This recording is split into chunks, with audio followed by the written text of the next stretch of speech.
Are you prepared for the AI/Paramount apocalypse? That is among the topics we'll be talking about tonight on another episode of What's News, where we talk about all the latest things in geek culture. This is Systematic Geekology. I am one of your hosts, Kevin Schaefer, here with two of my fellow geekologists, Christian Ashley and Leah Robinson. How are y'all tonight? I'm doing good. I'm doing great, actually.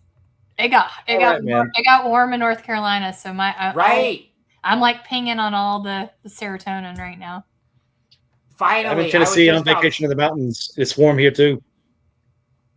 It changed. Like I totally believe people talk about seasonal like depression stuff, but like I believe it. Like at least for 100%. Me personally, like when the sun comes out, I'm just like life is good.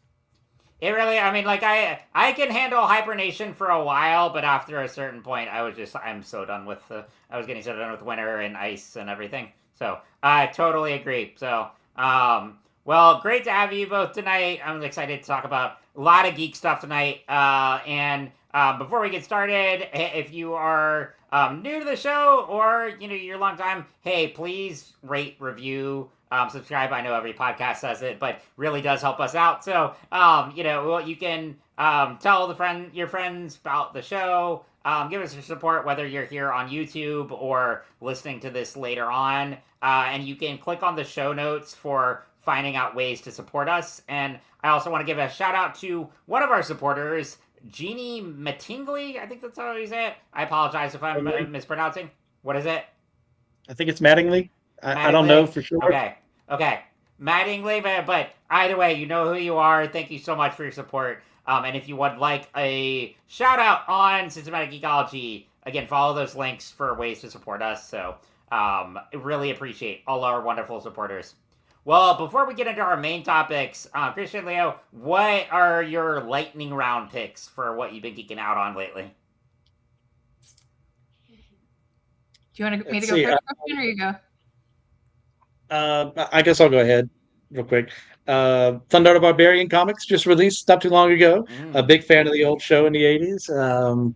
And it's been fun so far. I'm trying to think.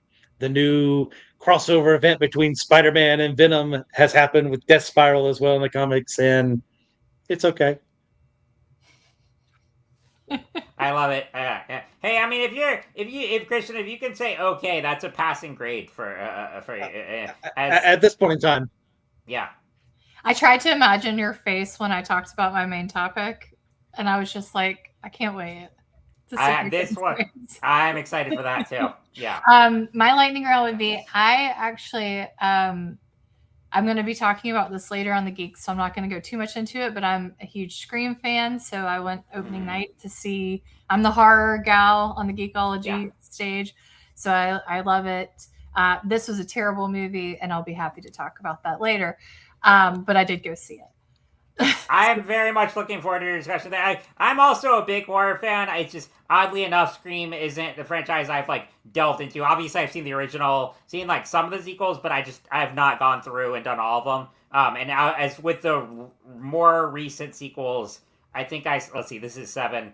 I think I saw 5 because that was 2. Yeah, but yeah, I need to watch them all. But I am very looking forward to this discussion. I mean, I had this discussion with someone else once, and I was a sophomore in high school when the first one came out, and that was just the perfect time. There was all of these popular people in one time period. But we'll talk about that later. So that's one of mine. I've also been revisiting, because I teach a course actually at postgrad at Mercer on the many faces of Jesus, if we want to cover religion. And I actually have been rewatching Black Panther, because there's a new one that's coming, something that's coming out, I'm told, by my geek husband. So we're rewatching the previous one. I don't know if you guys have seen the new thing or not, or if it's even out, like a sequel to it. I'm not aware. I mean, Coogler's working on Black Panther 3, but that'll still be a while though. It may be the second one, and we just haven't seen the second one. Okay, yeah. But great movies, and it may just be because everything is building to Doomsday right now, which will be the big MCU culmination at the end of the year. So that may be referenced, but yeah, but that's great. I'm though. a DC gal. I'm not a Marvel Okay, very gal. cool. Yep, Yep. gotcha. So, Yeah. which makes sense. But like, so I was saying, so did the Endgame? We had this discussion last night. I was like, so did Endgame actually really matter? Because I thought they like disappeared into dust or something. The Black Panther people, and he goes, well, Yeah, it's complicated. it is. It Yes. is. That's a fair description. And if you want to, like, we are doing a countdown to Doomsday series throughout this year. So we've only covered the first X-Men trilogy, but we're going to be doing MCU. So if you want to dive deep, I need to I'm I need also, to catch yeah, up. I yeah. need to catch up. I'm also a big DC fan, but I'm an MCU enthusiast as well. So yeah, kind of over. But yeah, and then my lightning round, very different, but so big Noah Khan fan, and I did get tickets to concert this summer, which I'm very excited for. But just been listening to his newest album hasn't come out yet, but it's coming soon. But the single that's the title song on that album, I've been listening to religiously, and that music video over and over again. And now to the point where I got my sister hooked on him, and now my niece knows the lyrics to a bunch of the songs too. So it's spreading the Noah Khan fandom there. But awesome. Well, I know we've got a lot to cover tonight, so let's get into it. The first one we got to talk about with the recent news. Netflix backed out of its bid to acquire Warner Brothers, basically paving the road for Paramount to take over. Even though it technically hasn't been sealed yet, there's little in the way of this happening. So basically, Paramount will own Warner Brothers, CNN, pretty much like I don't know if I can put a number on how much media and entertainment they will have ownership of. But yeah, this basically seals the deal there. And as far as a timeline, we still don't know. Based on everything I've read and watched about it, it seems like the Ellison family, who are the owners of Paramount, are eager to make it happen as quickly as possible. And this, as far as the ramifications this will have for the things we love, Leah, you just mentioned being a big DC fan, so am I, and Christian as well. And I know we're all very concerned for what this could mean for the DCU, and it's very uncertain right now. It may be safe, it may not. But yeah, what are y'all's thoughts on this news? I can't say I have overly optimistic things to say, but I will add something in a bit. But I want to get your thoughts first. Well, I also teach history, so my PhD is in religion and history. Historically speaking, this should set off a whole lot of red flags in our minds, and that doesn't really. It doesn't matter what political persuasion you are. This is just kind of a formula of, kind of there's a reason why we had monopoly clauses and that in our country, and it was to avoid this sort of like one ring to rule them all, to bring in the geek bit here.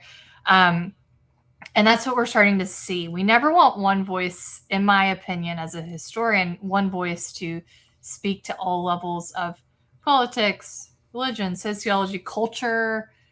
And when you start to see these acquisitions, it should, to me, be worrying, because it feels like we're starting to get to that point. So that's your history geek view of it. Oh, I love it. Bring it on. But yeah. Christian, anything you want to add? Yeah. When it comes to monopolies, yes, absolutely. There's a reason why we have laws against them. And either way, whoever would have won, we would have lost in some way, shape, or form. It's just how do you want to lose was your pick here. But I'm not doomsaying anything here. Like, it's gonna be okay ultimately. That doesn't mean I'm happy. Don't get me wrong about that. But I just remember seeing the moment it landed. Like, I was scrolling down on Reddit trying to fall asleep, and it's like, this is the end of the world. Everything's wrong. We might as well just nuke ourselves right now. Like, actual statements said by people. It's like, look, like, it's just entertainment. Like, yes, there's something deeper here. There's something that means something. But like, no one's dying. Get over yourselves. Well, and it's not just entertainment; it's news as well, Right, and, right. and that, That is affected too. I was thinking more on the movie side of things. yeah. Sure, sure. Yeah. I mean, I no, and yeah, I'm glad you brought that perspective. I was trying to look at this objectively, and I mean, I'm definitely terrified for all those reasons you say. I mean, I hate monopolies. I don't, and Christian, just like you said, if Netflix acquired it, it would have been a loss as well. I don't like, tech companies in charge of entertainment media. That is terrifying. The one thing I will say, and this was an article I read that gave me, just to put some sliver of hope. Not that it isn't still a bad move, but just to play the other side of, Christian, like you were saying, does it kill entertainment completely or kill creativity? No, because often creators are the ones that rise to challenges. And I read this article about how in the 1920s, when the Motion Picture Producers and Distributors of America was formed, this was an era of mass censorship for films that would very much mirror the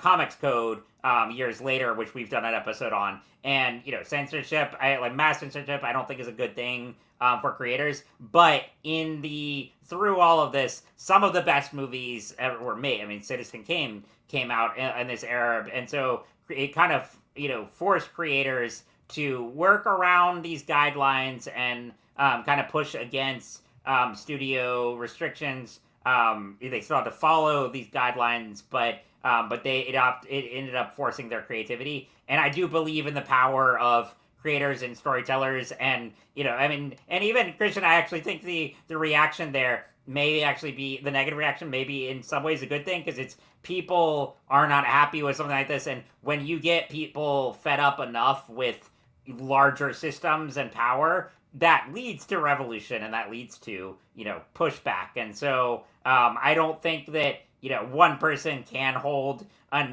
media empire together forever. Inevitably, these things will fall apart over time, and it gives power back to the people, power back to the creators. So that's my somewhat optimistic take on it, but it's still very concerning.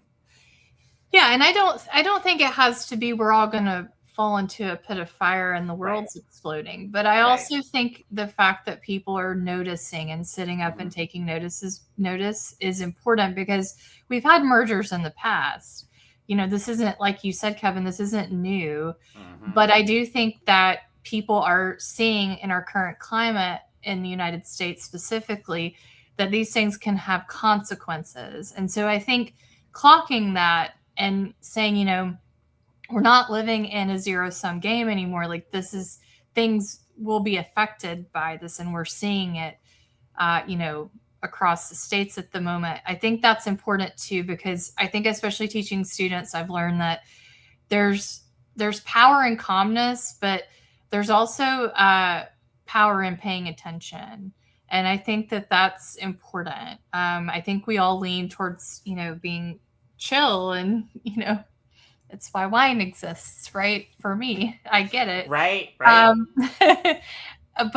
also I think being agitated is not the same as being doomsday. And I think you can be agitated and pay attention without thinking the world's ending as well. Yeah. And it's important to be conscious of everything, stay informed and be able to, and this actually ties in directly to topic I'm going to talk about next, but yeah, the way we consume information, and we're often prone to immediate reactions and fear mongering, and really, if we think critically, which is what let's just be honest, that tech bros and fascists don't want. It's that is a way to fight back on that. I agree, but I'm a college professor, so I do like a good bit of critical thinking. Absolutely. Yeah. This is definitely going to be one of those that pay attention to what's going on. Yep. What are they saying? What are they producing? And then you have certain things, like I know there's been several directors they've brought back already for different projects, like Rush Hour 4. There was, I think Max Landis has been brought back on something, Brett Ratner, and certain other things like that. That is very concerning, and that This would be very different if they had like maybe served time or if they had apologized or something like that. And I would not be as angry because that would show some repentance.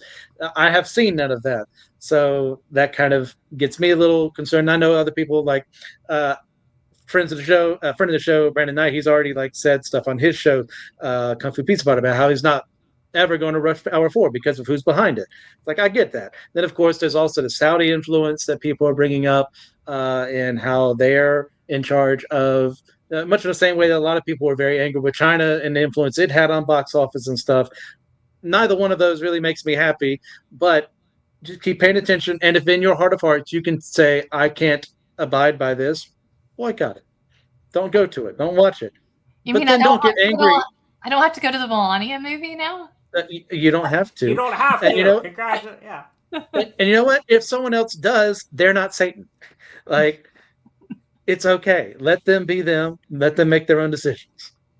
And the dilemma I have is like, again, being a big DC fan, is like, if it gets shuffled in, because I've never subscribed to Paramount Plus. Like, I mean, well, even before the Ellisons and all that, I just didn't really have as much interest in that. But especially when they took over, and now, Christian, like you said, they're bringing back directors who have, been very much documented as for sexual harassment, and it's inexcusable, and they're giving them a platform again. That I can't stand. But it's like, if HBO Max gets eaten up by this, but I still love DC. I love like Warner Brothers movies. It's like, oh, what do I do? Because I want to support James Gunn and all those creators. So yeah, I understand. It does put dilemmas, but yeah. I mean, I've heard Matthew Lillard be interviewed a million times this season of Scream, and he keeps referring to Bob, and I'm like, Bob. Who did the original Screams? Oh, that'd be Miramax. So he's talking about the Weinsteins. Yeah. So there is that bit as well, is that, and I had a friend today talking about Harry Potter, which is a really interesting conversation to have as well. And we don't have to dig into that, but it is one of those things where, I think you have to choose your own position and know where you're going to stand and be confident in that. And like, Christian was saying, you don't have to like throw a Mazel Tov cocktail at anyone who does decide to go see the trash fire that is that documentary. However, did you say Mazel Tov cocktail? Mazel Tov. Molotov. I know, but we can celebrate it too, depending on who you're throwing it at. Okay. Anyway, you don't have to set fire to people, for sure. But I do think that, and scream Mazel Tov at the same time.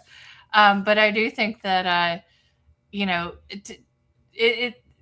be PC about that and to care about what other people think is not the same as being complacent. And I think we do have to pay attention, especially like in the world we're living in now. Things are moving in a very serious direction that's going to affect us and freedoms and things like that. And I think we do have to pay attention to that. 100%.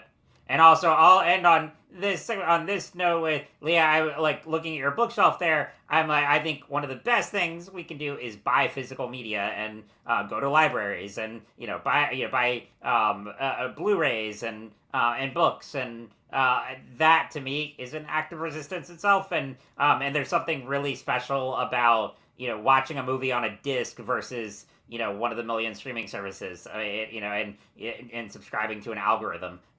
So there's beauty in that, and just sharing books and movies with each other, and that sense of community that I think is being threatened by all this and by big monopolies. So that, I think, is my recommendation for. Yeah, we've become very reliant on the streaming. Like our internet went out for like 2 days, and it was like a very serious issue.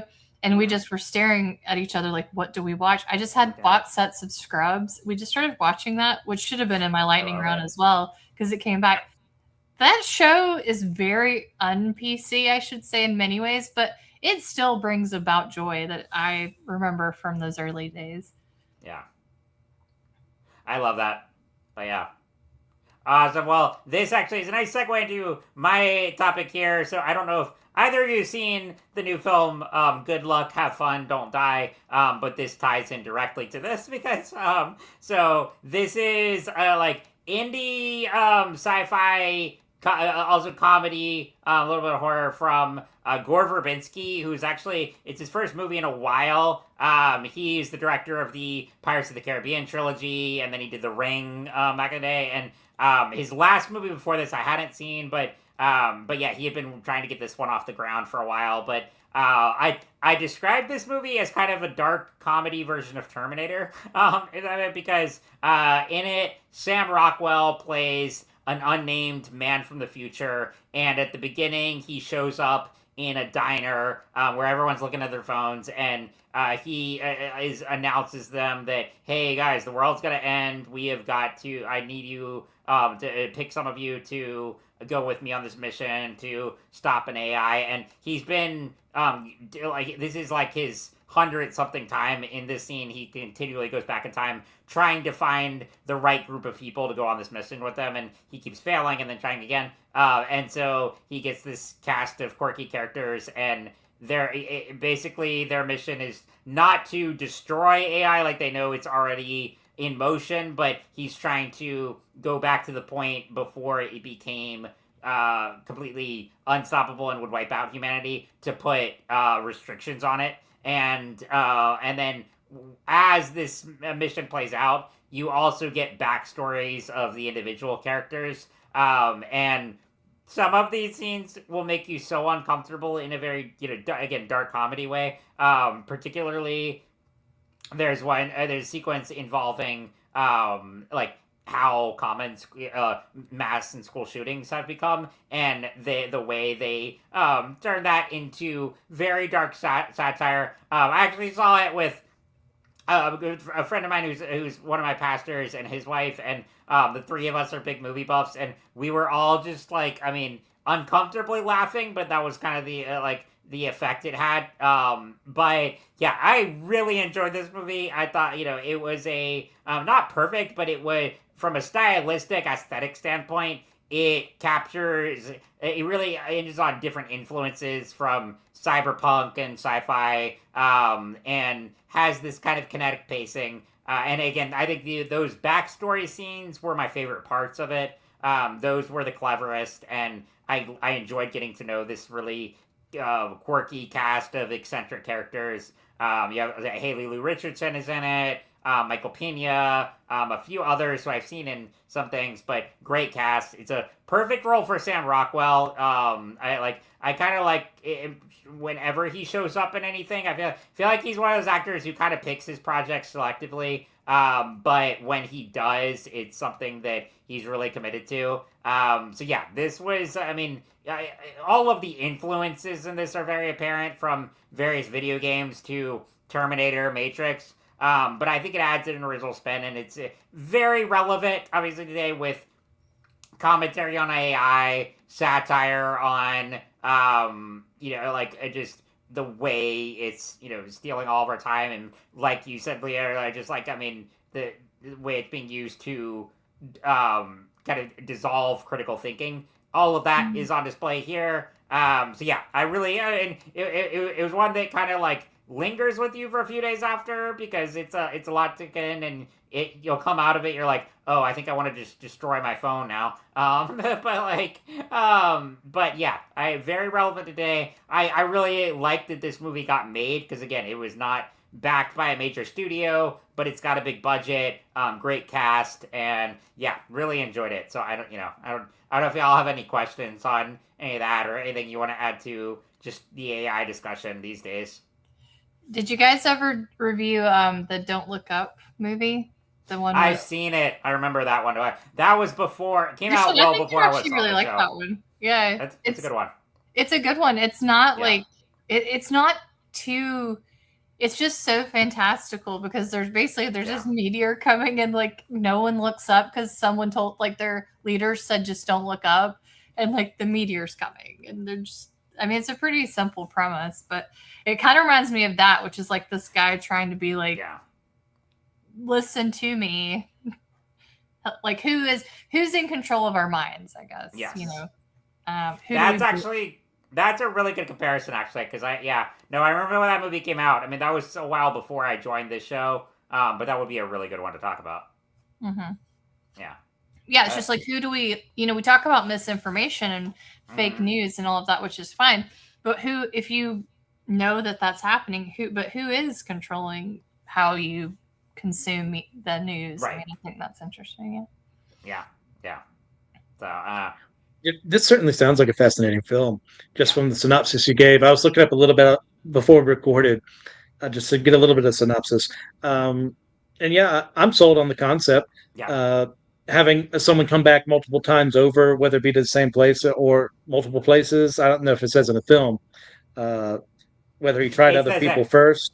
Nope, it's the same diner over and over again. So like, and it so there's something to be said about that too. Yes, and it does like a Groundhog Day joke about the two, like the Groundhog Day scene where he goes around and tells everything about everyone, like gives their life stories, all that. It does like a play on that as well. Yeah.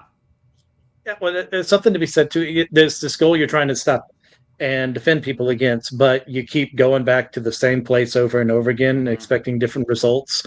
Like, I mean, what's the cliche? It's the definition of insanity. So I'm interested to see how that would play out in the film.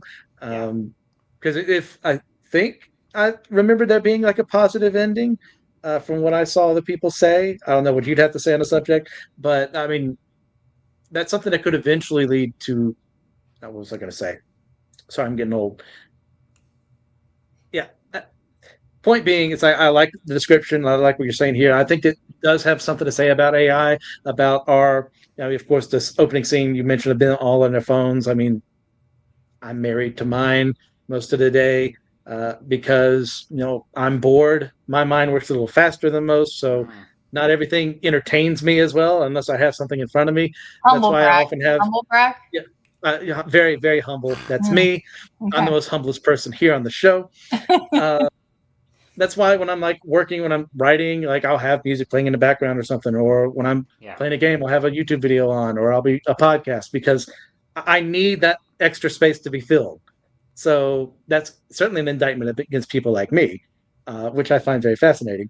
And as well, the idea of, well, we have created this thing. It is going to bring us to ruin. What do we do with it? Well, no one stopped it until it got to the point where it's too bad. So what can we do right now? Not to get rid of it because it's already here, but do something to like fix what we can.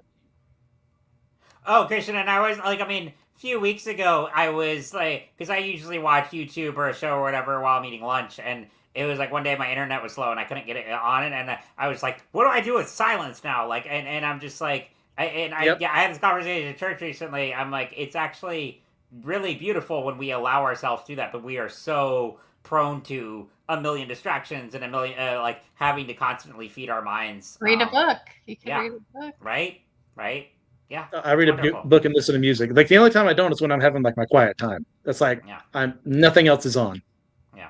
It does. I mean, other than obvious brilliance, it could also be a little bit of the ADHD there too, maybe. Because I've been undiagnosed for quite some time. I wouldn't be surprised. I was going to say, I don't have a PhD in that, but it's, I've been around such folks. My podcast partner, Christy, can't like do anything unless she has music on, which to me would be like, I couldn't function. But then she's got a little, we always call them fires on the spectrum. But fireworks on the spectrum because they're positive. So. Yeah. But no, that's very much our culture, and so I think this film has a lot to say on that. It's not, and again, it's very entertaining because several friends have asked me, like, I know, kind of the premise and satire, but is it fun? And I think, it's just over 2 hours, and I thought it flew by. It's well worth seeing. I'm always for, indie films like this, getting made and they can say something about the times we're living in. So definitely go see. Good luck, have fun, don't die. It's all, again, prepare yourself for some dark humor and some stuff that will make you uncomfortable. But I think it's well worth checking out. I'd follow Sam Rockwell into the dark. I would too. I mean, mean, 100%. I Yep. just have. Yep. I hope he never comes out as being scandalous because I don't. Oh gosh, that's one I cannot handle either. We have I so know. few left. I know. We So can't take few. any more heartache. My heart Nope. would break. And he's married to Leslie Bibb, who they were both in White Lotus season 3. So yeah, and find out. Well, no, I'm doing an MCU rewatch right now, and they're both in Iron Man 2 because she played the reporter who hooks up with Tony in the first movie. Yeah, so but no, they both seem like really delightful people, and I hope that doesn't Long change. may it continue. Yeah, right on. Awesome. Well, okay, so the next topics we've got Scream or Bridgerton. Which one do you want to do first? I'm doing Bridgerton this time because I'm doing Scream in the next one. Sounds good. Well, you did say White Lotus too, so I'm glad the systematic geeks are open-minded in their views of that which is geeky. Oh yes. Bridgerton is, I mean, at this stage, I'll give a little synopsis because I feel like most people kind of have it. It's not a super complicated show here. We're not doing a David Lynch here. Like, this is, basically Shonda Rhimes of Grey's Anatomy fame, amongst other. I mean, she's got an empire at this stage, like how to get away with murder or something. I think she did that too. But she created the show. Essentially, it's supposed to be kind of a period piece, except that it's very loose. So it's based on a series of books, and it's essentially about this family called the Bridgertons. There's 8 children, and each season is essentially a love story of each of theirs in varying conflicts. Now, I don't like romance. I don't watch Hallmark movies. I would far prefer to be in a dark, scary alley with Ghostface than to do this. However, what I will say is that it gets you somehow. Like, I didn't get it, and I didn't watch it for seasons and seasons because I was just like, oh my God, this is going to take up all of this Netflix money, and here we are. But I watched it, and I was like, oh, I get it. They did really well with casting. They did really well with chemistry. They did really well with writing. And it's kind of fantastical. I mean, everything is a little bit over the top. They play music that's contemporary. So it's almost like if Baz Luhrmann, if you've watched some of his films, it's like if he took a Xanax and decided to do a period piece on London, like Victorian London. It's kind of that. That might be the best logline I've ever heard, or at least in a while. It's a lot less flashy, but the same idea is she's trying to bring in sort of a version of this sort of world. You could, Regency era London, and bring it to like a contemporary audience. So there's no there's hierarchy, which is interesting because it's based on money and status, and it is strict. But there's not the hierarchy based on things like race or jobs or stuff like that. So the things that we kind of think maybe put people into these social systems, she's kind of turned on their head and said, well, they exist, but they don't exist in the way that you and I think. So I challenge anyone to watch it and to see if they say they absolutely hate it. I've never heard anyone say they absolutely hate it. You don't have to like it. You don't have to love it. But hate it, that's fine. But I would be interested to see why. It's very I know it has a big fan base, and and romance I wasn't into when I was younger. I like a lot now, like rom-coms I love. And yeah, I mean, this one show haven't started yet, but I mean, knowing the fan base for it, a lot of positivity around it. I'd be down to check it out.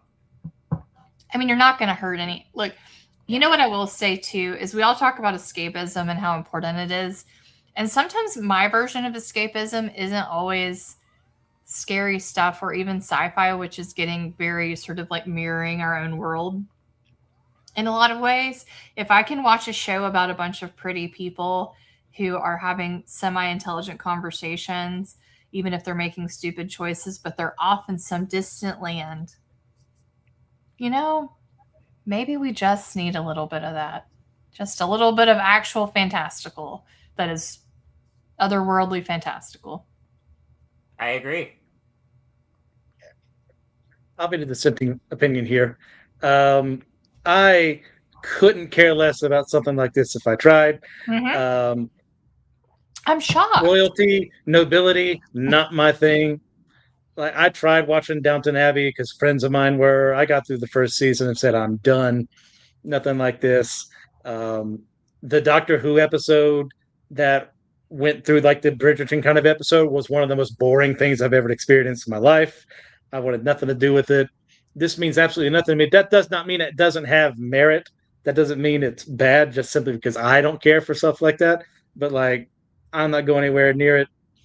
And I know there's an in story reason for why, but I don't appreciate going back in time and whitewashing the racism to the point where people who suffered through that during that time don't have to do it simply because the story doesn't want it to be that way versus this is an actual alternate reality where something happened differently. And then change came as about, and I know there's something in there that happens as a result of that, with like a noble being married who was African to one of the kings, right?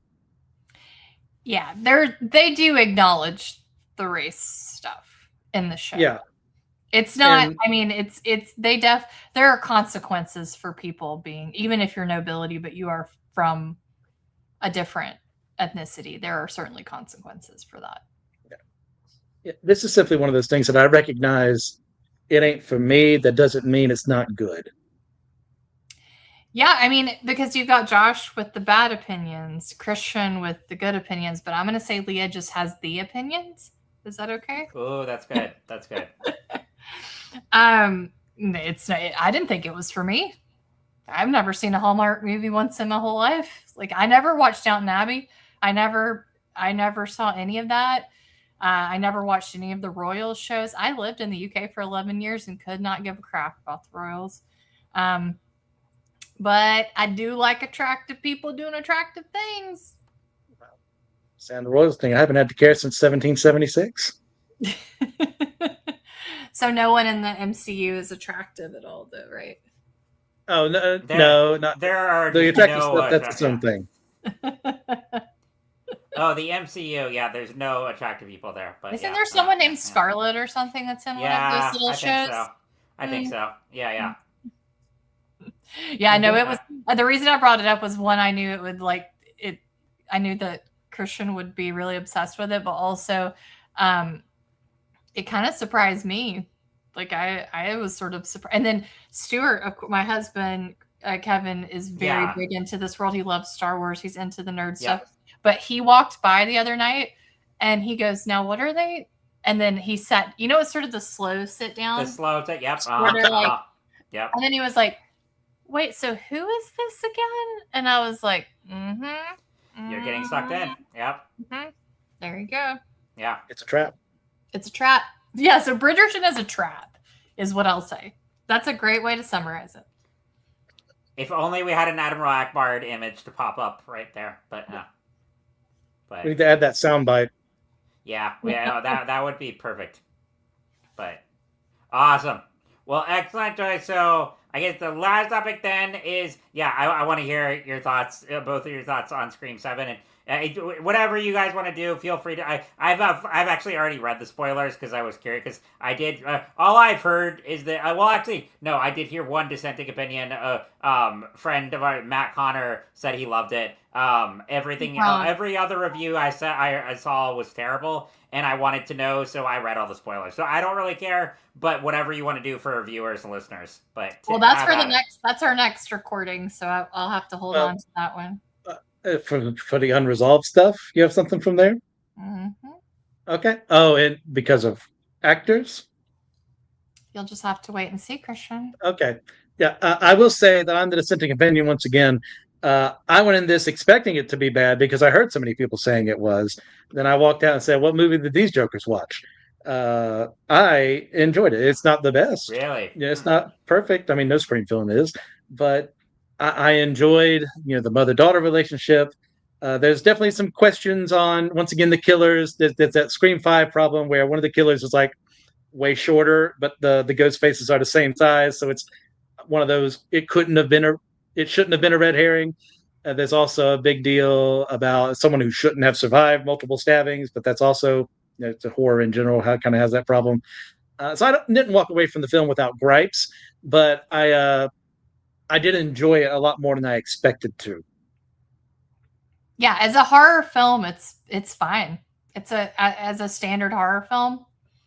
And the height difference is something. I mean, Matthew Lillard's like 6'5" or something. So like that has never been a sort of thing.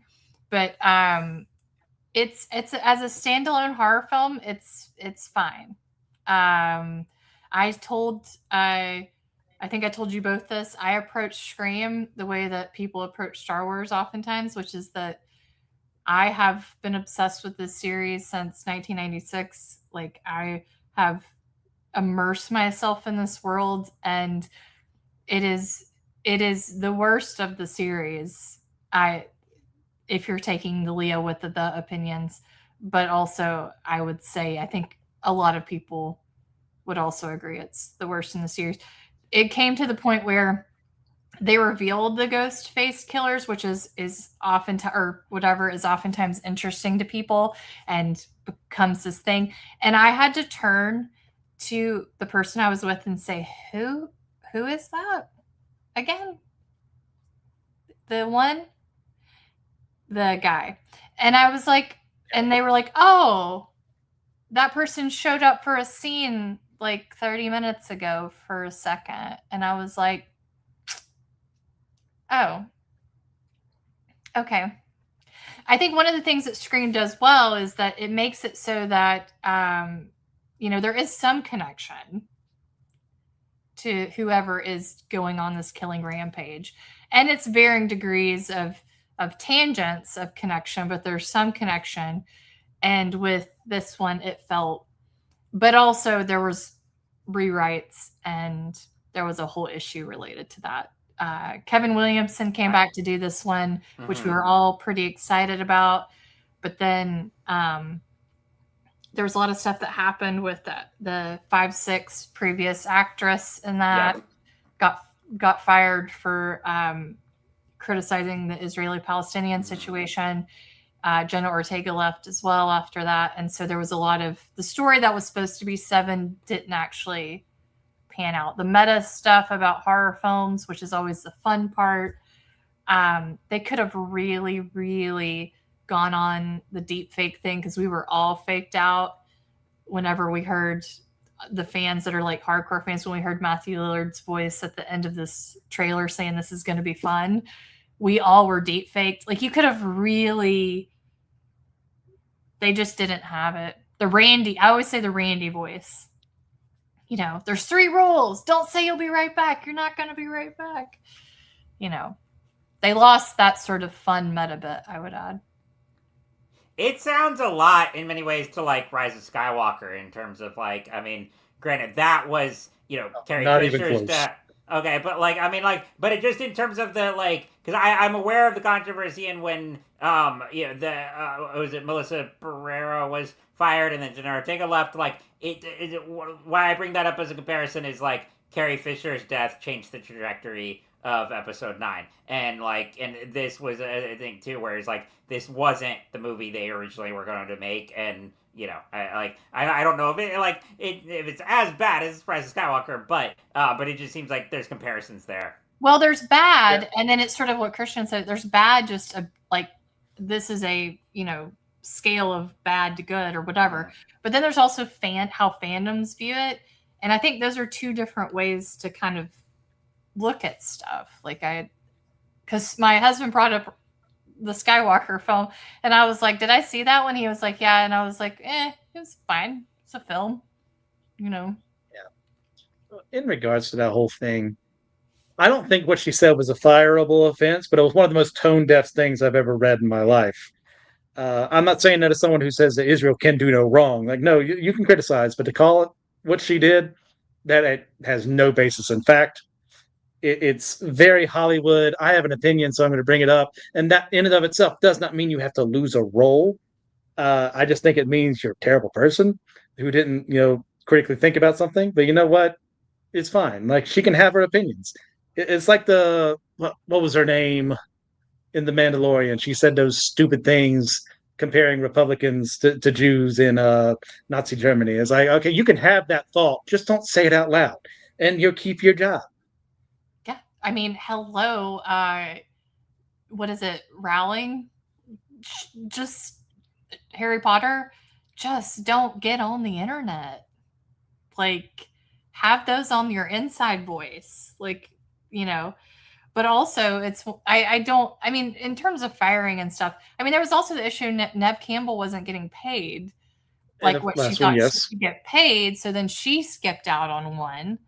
And then we have to recreate a story, kind of what you're talking about, Kevin, like a Carrie Fisher. I mean, nowhere comparable, but like sometimes the way that the world is just means that you have to adjust. And I will say what Scream is real bad at is adjusting. Like Matthew Lillard has famously said, he was supposed to be the killer in Scream 3 in interviews, and he was paid to do it, by the way. And it was written, and he was paid, and he was doing it. But then there was this thing that happened called Columbine, and they rewrote the entire thing. He still got the money, but they didn't want it to be based around school stuff or anything like that. And so he walked away, and they shifted it to Hollywood or whatever and made it a completely different film. So I think it's not necessarily been the best at adapting. But I mean, that is kind of a bigger question for fandom is any sort of film. I mean, clearly when Carrie Fisher died, they weren't very good at making a movie that people liked. I mean, I had many issues besides that. And they were put in an impossible situation with her death. Yeah. I don't envy anyone who had to go through that. It was dealing with the after effects of the film before it, and then too far trying to course correct and failing at that, amongst many other decisions that showed that there was no plan and they weren't good enough at making something without a plan. Because Lucas did the original series without a plan. They're not good at that either, then, at shifting. Yeah. Yeah. And that is a challenge. I don't envy any creators of a long-standing franchise trying to continue in a way that not only tells a good story, but respects the fan base. It's a big juggling act, but yeah, it's really interesting getting your thoughts here on this. One day I will do a full watch of the Scream franchise. I just I've just in terms of my horror, I'm a Nightmare on Elm Street and a lot of self-contained movies, whatnot. But this is one I will do at some point. Yeah, I mean, it's a fun series to watch through. Yeah, I mean, I think it meant something at the time when I was younger, and it kept meaning something. And, this last one, I think when you watch them together, I'd be interested if you watched them back to back, what your ranking would be. Like if you saw them in... Yeah. Mm-hmm. Sure. I'll do it. That would be fun. But yeah. Sweet.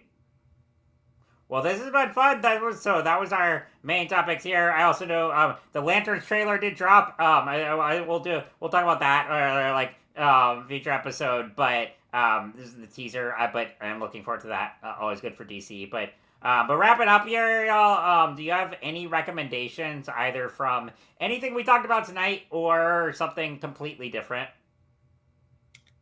Yeah, I think weirdly came onto this happenstance, but I watched the Scrubs reboot. And look, it's not going to change your life or anything.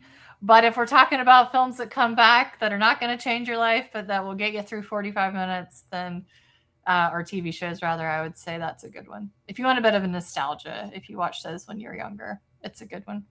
Sure. Christian, what about you? Based on what you said, I actually do want to recommend Good Luck, Have Fun, Don't Die. That sounds like a really fun movie. It's good stuff. Christian also recommends Bridgerton, but only seasons 1 and 2. Okay, yeah. I'm such a Bridgerhead. Like seasons 1 and 2, they changed my life. After that, it was just it lost its way. I mean, after the Duke and Daphne, what do you do?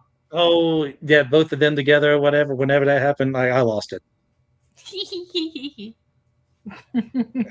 I love it. My recommendation, I recommended this before, but it's a YouTube channel I follow called Bullets and Blockbusters, which very much about what we were just talking about the unmade versions of movies. So like they're like he's done episodes on screen before, but like he'll do on like MCU ones, it's like what could have been, let's say X-Men 3 or whatever, like he does the stories of like what almost happened and how movies were rewritten. So that is a fascinating channel. He does other segments of it now where he'll do like looking at a movie and all the production woes and drama behind it and how it got made and ranking it with all of that in mind. So it's a really good channel. I highly recommend that.